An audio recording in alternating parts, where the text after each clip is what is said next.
اهلا بكل محبي الدوري الانجليزي بيتفرجوا علينا من كل مكان. معاكم احمد وسلمى والحديث عن الجوله ال37 الدبل الاهم الاقوى الاسخن في الموسم كله، قبل الاخيره يعني بالظبط دي كده. اهم حاجه. احنا فاضل حلقتين فانتسي بس لغايه اخر الموسم. اكيد هنعمل واحده في اخر الموسم بقى بنتكلم طبعاً. عن الرانك وكده.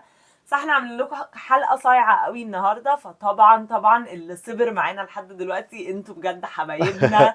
هي لعبه متعبه وصعب ان حد يفضل مكمل لحد اخرها، فبرافو عليكم، شابوه. برافو يا بطل والله، يعني عاش. بطلة. او بطله طبعا.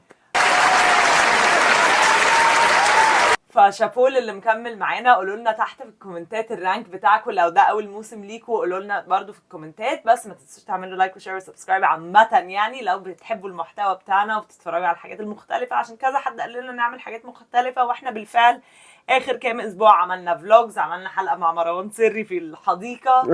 فبنحاول نعمل لكم حاجات كتير مختلفه، واكيد في الصيف هنقدم لكم حاجات كتير. يلا بينا، عايزين نوصل ل 50,000 ان شاء الله. ان شاء الله نبقى وصلنا لها على ما الحلقه دي تطلع. تطلع وتنزل. تطلع تنزل مش فارقه. ليه طلعت لضوء الشمس؟ داونلود يعني هتبقى نزلت ابلود او ابلود، ما اعرفش هتبقى نزلت الحلقه ايوه ابلود. ماشي. طب بصوا بقى يا جماعه، الحلقه دي النهارده بجد مختلفه. قررنا نعمل اسلوب جديد نشرح بيه اللعيبه اللي احنا عايزين نقولها بطريقه مختلفه تماما عن كل الحاجات اللي عملناها قبل كده، عشان هي دي الطريقه اللي لايقه مع كل انسان وتفكيره. بالظبط. الثلاث اسابيع او الاسبوعين دول هنحاول نساعد كل واحد على حسب فريقه عامل ازاي، هياخد مظبوط. حته من الحلقه يستفيد منها جدا. مظبوط. وده نعمله ازاي النهارده؟ ان احنا هنتكلم بطريقتين على نوعين من اللعيبه. اللعيبه الامان، لعيبه للناس اللي الرانكينج بتاعها كويس جدا وعايزين يحافظوا عليه، طبعا يحاولوا يحسنوا بس على الاقل ما يخسروش الرانكينج اللي هم فيه ده. وده باختيارات الامنه اللي الناس كلها عندها، اللي عندهم دبل جيم ويك بنسبه كبيره، ما يلعبوا 90 دقيقه، ولازم يكونوا في فريقك. الناحيه الثانيه بقى الناس اللي عايزه تحسن الرانك بتاعها، هنتكلم اكتر بقى على اللعيبه الديفرنشال، اللعيبه اللي مش عند ناس كتيره، اللعيبه اللي ممكن تكون ما عندهاش دبل بس عندها توقع نقط عالي. فبالظبط. فانت لو في الميني ليج او الاوفرول رانك، خلاص انت كده كده مش بتنافس على الاول وتاني، وعايز يا تنط نطه يا خلاص الموسم راح، يعني هتختاروا اللعيبه الديفرنشالز. لو انتوا الرانك بتاعكم عاجبكم هتختاروا اللعيبه السيف. طبعا احسن حاجه ان احنا نختار شويه من هنا وشويه من هنا، نوازن. هتزود اكتر من ديفرنشالز لو انت عايز تعلى، ومش هتعمل كده. عشان ما نعلى لازم نطاطن. وعملت لكم بقى انا يعني، ودي مفاجاه لاحمد كمان، عملت لكم الديفرنشالز اللي هو يعني القتيل بقى يجرب اللعيبه دي ويقول لنا رايه يعني. فيلا نخش في الحلقه، يلا بينا. مبدئيا كده انا هفعل البنش بوست، وانا نفس الكلام برضو. اللي فاضل له تريبل كابتن بتهيألي هو ده الاسبوع ان هو يفعلها. اي حد فاضل له اي تشيب لازم يعملها الاسبوع ده، لان هو خلاص ده احسن دبل جيم ويك واخر دبل جيم ويك. في ناس بتحب تعمل تريبل كابتن في اخر اسبوع، بس احنا بننصح ان انتوا تعملوها في الدبل جيم ويك. طيب حاسس مين لازم يكون عند اي حد مهما بيعمل تشيبس مش بتشيبس يعني؟ ماشي. هالاند، ايزاك، بالمر، سون. دول لازم يبقوا عند كل الناس مهما كانوا بيعملوا تشيبس. ايه ده؟ دول احسن اللعيبه اللي ضمن اماكنها وافضل ناس في فرقها وعندهم دبل جيم ويك. ماشي، بس اللي عايز يعلى مش لازم يبقى عنده كل دول يعني. بدل ايزاك ممكن يجيب حق يعني. ما هو انا معاك في هالاند وبالمر مثلا. يعني انا كان ممكن اقول مثلا نيكولاس جاكسون، ما قلتش نيكولاس جاكسون عشان ده ممكن اضحي بيه عادي. لا بس انا اقصد يعني هالاند ملوش بديل، بالمر ملوش بديل. بس نيجي نتكلم عن سون، انت ممكن تاخد ريسك عشان سون مش في الفورمه. نيجي نتكلم عن حد تاني ممكن ايزاك مثلا ممكن تاخد. مش سؤالك مين اللي لازم يكون عندك؟ اي حد سواء بيلعب سيف او عايز ياخد ديفرنس. ماشي، هنتكلم لو كده هنتكلم على هالاند وبالمر مبدئيا يعني. انا ده لازم كده ومدافع من تشيلسي ومدافع من سيتي. ماشي، بس لو عايز تاخد ريسك ممكن برضه ما تروحيش الناحيه دي عادي. لا، ما هو بقى هتختار ناس مختلفه يعني. كوكوريا بقى، روح ناحيه كوكوريا بقى يعني ماشي، فاهم قصدك. مدافع من سيتي، مدافع من تشيلسي، وهالاند وبالمر دول ماتشاتهم حلوه قوي، الاونرشيب بتاعهم عالي. نخش بقى على الديفرنشالز بعد كده. ماشي، تعالى نبدا باللي ماشي جنب الحيط بعد بالامان. نبدا بالامان. نبدا بالامان. انا كاتبه عندي، المشكله ان هم مش عندي، بس انا كاتبه لازم يبقى عندك لعيب واحد من ارسنال. انا عارفه ان هم ما عندهمش دبل، بس حاسه ان هم ما هو الامان بيقول خلي عندك ساكا ولا جيبري. اصلا ما عنديش ساكا. الامان بحسه ساكا. هو ارسنال عندها ماتش واحد ضد مانشستر يونايتد، فحاسس الماتش ده ممكن يكون فيه جوان من ناحيتين، برغم ان انا عارف ان يونايتد مش في افضل فورمه وخسروا 4 من كريستال بالاس، بس في ارضهم عادي ان هم يجيبوا جون، ممكن يخسروا ممكن يتعادلوا، بس عادي ان هم ممكن يجيبوا جون برضو. ساكا عنده ماتشين واحد فيهم مانشستر يونايتد، معاكي، بس مانشستر يونايتد ايزي اوليسي والتاني كانوا ايفرتون الشاهد. احسن دفاع. معاكي، بس أنا عارفة إن هم برجع اقول لك بيعافروا، ايزي بس- اوليسي كانوا الشاهد، فحاسس مارتينيلي وتروسارد او لا او بس ساكا اولد ترافورد غير، والغرامه لا بس اولد ترافورد معلش إيه مش ده؟ زي من السنين. غرامه وغريم كلمتين شبه بعض قوي ويعنوا عكس بعض قوي. غرامه يعني بس هي- غريم وغرام. غرام ماشي، لا بس الغرام مش غرامه. ما انا عارفه، انا آه. بقول انا جيت اقول غريم فقلتها غرامه. دي جايه من الغرابه غالبا. مش عارف بس ايه غريم، لو عايزه اقول الغريمه. الغريم التقليدي. لا انا عايزه اقولها غرامه، يعني غرمانيه. انا الغيه كتير قوي في الجمله. الغرمانيه اللي ما بينهم. ايه الغرمانيه دي؟ انا مش فاهم حاجه، انا لو انتوا فاهمين انتوا قولوا فاهمين لي، انا قولوا. مش فاهم حاجه. انا مش فاهم حاجه، انا مش فاهم مش فاهم مش فاهم مش فاهم مش فاهم مش فاهم مش فاهم. طيب المهم يعني مش حاسه انه لازم يكون عندي، بالعكس انا بالنسبه لي جابرييل او صليبه يعني. اصل جبريل اصيبه، يعني لو ما جابوش اجوان ودخل فيهم جول هتستفيدي ايه؟ لو الماتش خلص 4-3 معرفش، فاهمه؟ انا حاسه في الهجوم الاجوان متوزعه، الفرق اللي زي مانشستر يونايتد اللي هي هتعافر هتمسك لك ساكا هتبهدله كانوا مسكوا ايزي ولا اوليسي؟ ماشي، هم اتاخدوا على اخوانا في الماتش ده يعني. ما هو ده من كريستال بالاس، فحتى لو عليوا وانت بالريتم عندك بقى الريتم بتاع مارتينيز، ارسنال بعيد. مش عارفه، انا مش حاسه ان هم هيتداس عليهم من انا ارسنال. ما بقولش هداس عليهم، بس انا بقول جبريل وصليبه عادي يخش فيهم جول وما يعملوش حاجه قدام. وساكا بس كمان. ساكا عنده فرصه ان هم هم بينافسوا على الدوري، فطبعا هيبقوا بيهاجموا اكيد جامد. ايوه، ما في مليون حد يجيب اجوان اصلا، الضربات الثابته ده يخلي يعني انت شايفه جبريل عندك في الفريق يبقى اهم من ساكا؟ مش حاسس، انا حاسس يعني في الدفاع على الاقل خليني، اصل الهجوم ده ممكن يجيب جول ولا جول واسيست انا تمام، لكن الدفاع ده لو كلينش راحت في ماتش واحد خلاص، لكن على الاقل لو عنده دبل جيم ويك جايز يجيب لي 2 في 2 في 4 تمشي. يبقى واضح ان انا الريسكاوي اللي جوايا حتى وانا الرانك بتاعي عاجبني، انا مش شايفه ان لازم يكون عندي ساكا اوكي يعني. طيب انا حاسه ان كله لازم يبقى عنده واحد من هجوم نيوكاسل. انا شايفه اللي ماشي جنب الحيط يمشي مع ايزاك، اللي عايز ياخد ريسك يمشي مع ويلسون. اوكي ارقام ايزاك كويسه قوي، ثالث اعلى واحد في المتوقع نقاط في الثلاث جولات الجايه اللي هي جولتين، يعني الثلاث ماتشات الجايه اللي هي جولتين. في الماتش طبعا كان ممكن يجيب اكتر من اللي جابه لو ما كانش ضيع البانالتي يعني، وويلسون كان في الملعب لما هو لعب البانالتي، بس بتهيألي ده معناه ان هم الضربات الجزاء هترجع لكالم ويلسون يعني عشان هو ضيعها. ف انا شايفه ان ايزاك كان ممكن يعمل احسن. انا شايفه اللي ماشي جنب الحيط يجيب ايزاك 100%، بس اللي عايز ياخد ريسك برضو يجيب مهاجم من نيوكاسل ويجيب ويلسون. ليه مش جوردن؟ عشان شفنا لما لعب بايزاك وويلسون جوردن رجع ورا اكتر شويه، مع ان جوردن كان المفروض يجيب اعلى بكتير. ما هو لو كان ايزاك جاب الجون ده كان خد هيبقى اسيستين بالظبط. كده. بس يعني انا حاسه لو على اخر 3 ماتشات كده هيبقى يا ويلسون يا ايزاك. حاسس صعب قوي اجيب ويلسون، معرفش ليه. لو اللي عايز ياخد ريسك ليه؟ هي فيها نيوكاسل بس يعني بيتقاتلوا، هو لازم يلعب معرفش، مش كديفرنشال مش مغريني، بس خلينا نتكلم اكتر على الناس السيف دلوقتي، بعد كده نتكلم في الاخر على المهاجمين الديفرنشال عامه. طيب بعد ايزاك بعد ايزاك هنتكلم في السيف ده، هنتكلم على اللعيبه اللي هي الامان اللي احنا أيوة. مطمنين ليها. طبعا ممكن نتكلم عن حد من مانشستر يونايتد زي برونو او جرناتشو من نص الملعب خصوصا، او هويلاند لو انت، بس يعني لا هنتكلم في الامان، بنتكلم في اكتر في برونو. بس هو انا مش عارفه هو مصاب ولا لا. ما دي هنستنى نعرف بقى المؤتمرات الصحفيه هتقول ايه، تابعونا على انستجرام عشان تعرفوا اخر تفاصيل الاصابات في كل الفرق ان شاء الله، خصوصا اللي هيبداوا بدري. فيونايتد لو برونو سليم هيفرق معاهم جدا كفريق، وهيفرق ان الناس كتير اصلا عندها برونو زي حالاتك، عايزه تسيبيه، في ناس عايزه تشتريه. فانا حاسس ان ده برده ممكن يبقى من جزء الاوبشنز الامان اللي عندنا في الفريق دبل جيم ويك. طيب انا هتكلم عن سون. اوكي سون طبعا يعني كان شكله هيبقى اسبوع نكد يعني، وفي الاخر انقذوا نفسهم. شفنا لما ريتشاردسون نزل فرقت قوي والله، لما لعب بقى مهاجم سون برضو تحسن، وشفنا توتنهام عرفوا يعني يقربوا ان هم يرجعوا في الماتش. احسن ماتشات هي توتنهام على الورق يعني، انا عارفه ان هم هيلعبوا سيتي بس عندهم 3 ماتشات يعني، عندهم بيرنلي وشيفيلد من اوحش دفاعات، وسيتي يعني اللي هم برضو بيلبسوا جوان، وهيبقى ماتش سخن قوي. والماتشين يعني الدبل جيم ويك 2 في ارضهم بالظبط، يعني المفروض حاجه تبقى ميزه ليهم المفروض يعني بالظبط. انا بالنسبه لي سون هو السيف، هو الامان، معاه ضربات الجزاء، ارقامه مش وحشه مش حلوه، بنشوف ارض الملعب، بس فعلا لما ريتشارلسون لا نزل وهو فرق. في اوحش ماتشين لعبهم جاب جول في كل ماتش فيهم مع ضربات جزاء هو فعلا زي ما بتقولي، فتمام. تاني اعلى واحد في المتوقع نقاط في الثلاث ماتشات بالظبط. الجايين، فهي بسيطه. اللي عايز يمشي جنب الحيط يخلي عنده سون. ضيفي عليه برضو بورو، يعني الراجل برضو بيهاجم جدا، كان هو. بيلبس اجوان كتيره قوي، بس دايما احنا عارفين قريب الخريطه قوي. الحراريه أهو، مش عشان السعر تعرفوا غريبة يعني. بالظبط. الخريطه الحراريه بتاعته فعلا بيخش في اماكن هجوميه جدا. هجوميه جدا، ارقامه كويسه، عرضياته كويسه، هي توتنهام نفسها مش فورمه، طبعا باين في ارقام. تاني اوحش دفاع في الدوري اخر ماتش. بشعين يعني، بشعين تاني بعدين بعد وست هام مثلا. لا، بيرنلي. يعني بيرنلي ماشي. بس الراجل الصراحه، انا عامه اوبشنز الدفاع في الدبل جيم ويك ده للاعيبه اللي عندها دبل جيم ويك مش حلوه بصراحه. ماتشاتهم كلها على الاقل عندهم ماتش واحد صعب قوي زي ده عندهم السيتي، بس افضلهم هجوميا تالي هيبقى بورو. فانت لو هتراهن على حد هتراهن على بيعمل بورو. فرص كبيره، بالظبط. بيخش بمراكز الحلوه جايز الهجومية. ريتشارلسون لما رجع يبقى في حد يقدر يحط الكرة بالظبط. براسه، لان دي كانت ناقصه جدا. سون مش قوي فيها، ما عندهمش مهاجم كان قوي عندهم فيها مشكلة اصلا، في الضربات فريتشارلسون الثابتة ممكن عامة. يساعد شويه حته العرضيات بتاعت بورو.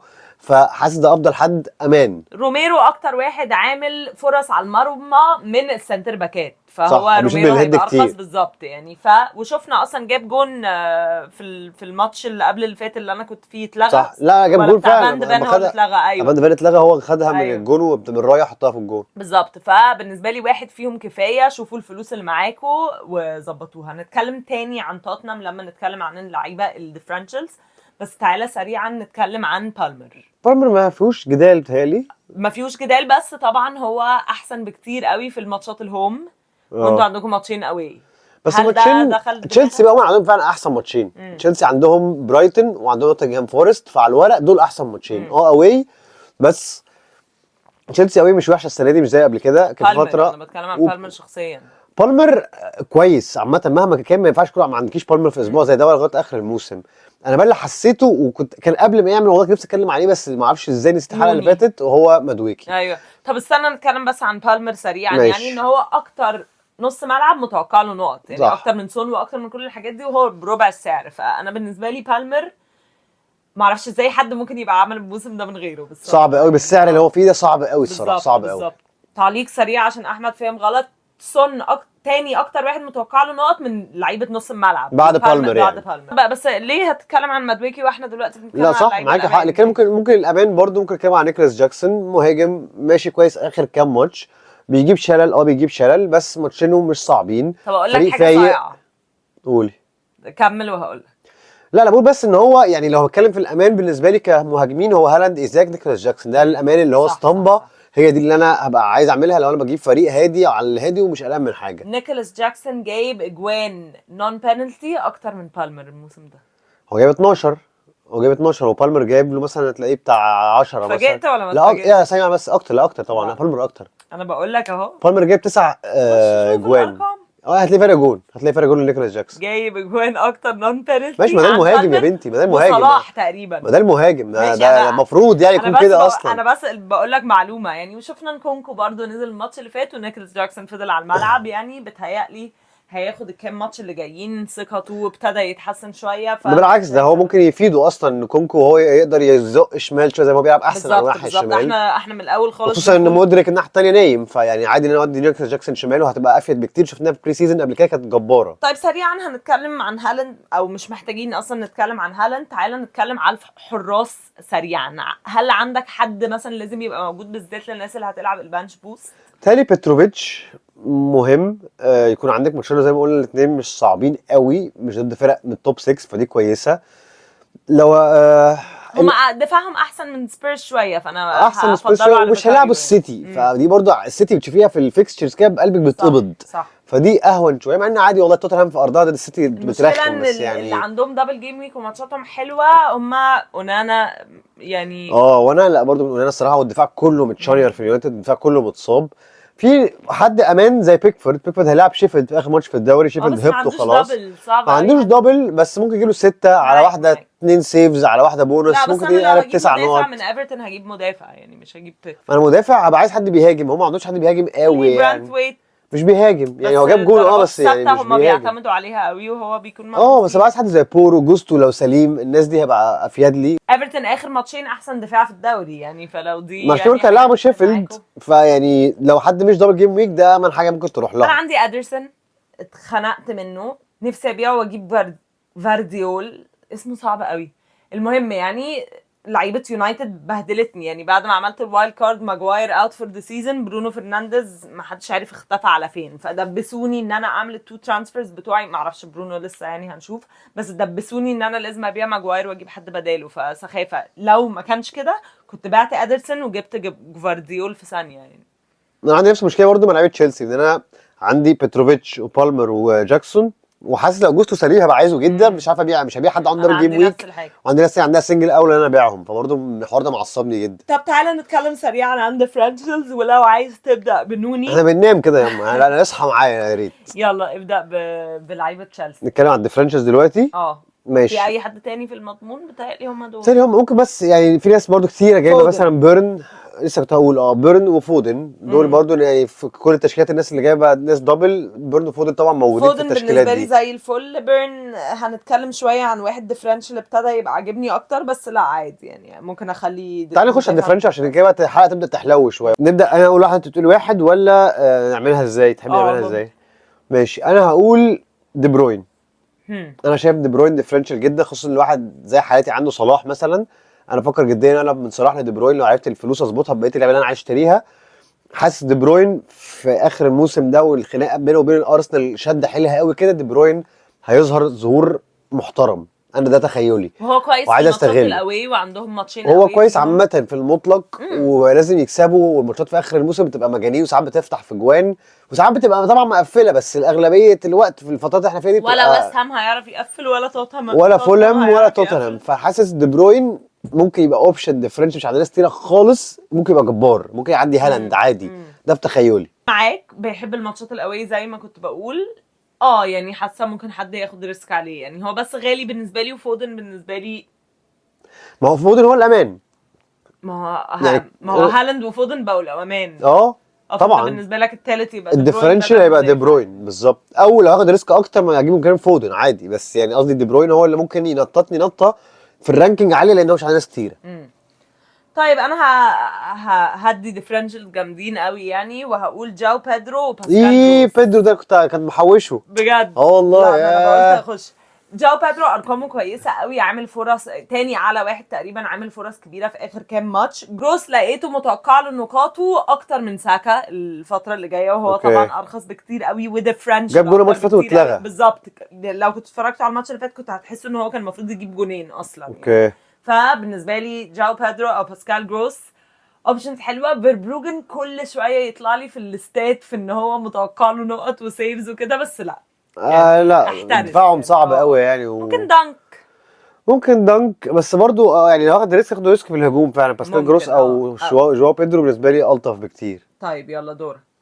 انا هقول بقى اللي كنت لسه عايز اتكلم عليه من شويه من تشيلسي، هو مدويكي. مدويكي لان هو كان عاجبني جدا في الماتش اللي قبل اللي فات. الماتش اللي فات طبعا هو جاب جول واسيست والناس كلها عارفه ان هو تالق. الماتش اللي قبليه بقى ما عملش فيه حاجه، بس يا جماعه لو تركزوا معاه الواد اولا وهو خارج من الماتش فرحان فرحه واحد كان حاطط كل تعبه في الماتش، ولما اتفرج على الماتش فعلا مفيش كوره راجعه لورا دفاعيا ما بيرجعش يدافع فيها ويقفل. ده كان بوشتينو في مؤتمر الصحفي، انا كنت واخد بالي منه وانا بتفرج على الماتش بجد مموت نفسه. قلت الواد ده يعني الواحد لما بيتعب كده ربنا بيكرمه سبحان الله. تاني ماتش على طول جول واسيست.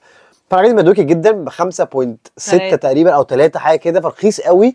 ممكن يساعدك اكتر تجيب ناس اغلب منه، بس حاسه ممكن يبقى ديفرنشال خطير. تاني اعلى واحد عامل محاولات على المرمى في اخر ماتشين، وارقامه الهجوميه حلوه قوي في كل الاحصائيات اللي ليها دعوه بمحاولات على المرمى فرص شوطات هتلاقوا مدويكي. هو جامد قوي، ولما انزو اتصاب بقى جالاجر رجع ورا فبالمر بقى رقم 10، فهو بقى ماسك الوينج ده. انت مش قلقان كمان من الروتيشن الراجل